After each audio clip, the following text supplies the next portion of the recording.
Hey friends, SB here, the coach and a whole messy human behind Death and Stuff and SB's Chip Plaster here on Substack. I wanted to pop in here and share a couple of thoughts about mindfulness and meditation that I think are commonly misunderstood.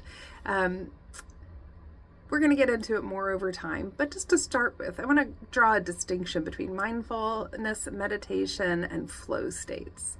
So meditation is a particularly structured form of mindfulness, right? We tend to think of a person sitting on a cushion, maybe in community, maybe not, maybe with their legs crossed akimbo and that kind of thing. And that is certainly one form of meditation. There are lots more.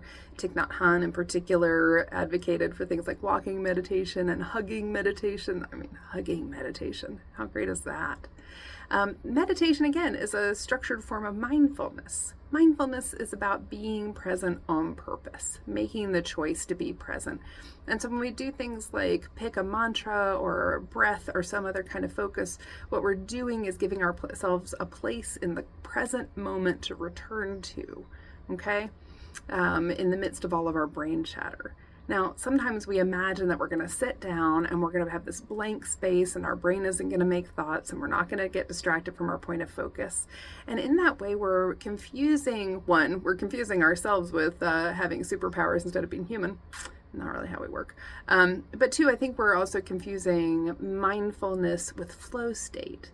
Right? So flow state is like putting blinders on, right? And maybe you've had that experience where you've been like really engaged in a project and you've maybe forgotten to eat or forgotten to get up, or the time has just flowed by and you're like, how is it 2 hours later, right? Or you forget to task switch or whatever, right? That's flow state. And there's a lot of cool stuff about flow state, right? It can be a time of profound creativity. It can be really refreshing. It can be a lot of fun, right?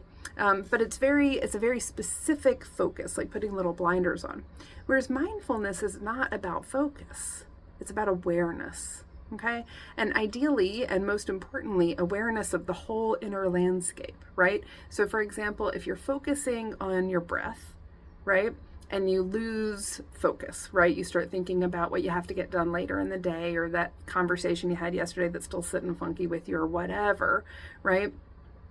Now you're noticing it, right? Ideally, if we're practicing presence on purpose, if we're practicing mindfulness, the goal is that we notice, oh, I meant to be focusing on my breath, but now I'm thinking about yesterday, or I'm thinking about tomorrow, right? And this isn't because we're failing at mindfulness or meditation. This is because we are human and we have human brains that are very busy and very distractible.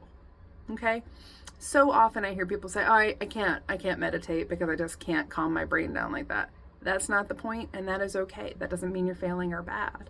The best part about mindfulness and meditation practice is, in fact, when we notice we've gotten distracted and then we bring ourselves back to our point of focus. That's when we're retraining our brains. That's when we're rerouting neural pathways.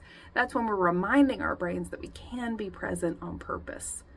Okay? So give it a try. Set a timer for 30 seconds. It doesn't have to be a half hour. It doesn't have to be 10 minutes, right? Set a timer for 30 seconds, for a minute, for 5 minutes. Practice noticing when your brain gets hijacked and gently, compassionately bringing it back to the source of focus, whether it's breath or a mantra or whatever. I would love to hear how it goes in the comments, and I'll be coming at you with some more thoughts on mindfulness and meditation in the future. I hope you are feeling safe and loved out there, my friends.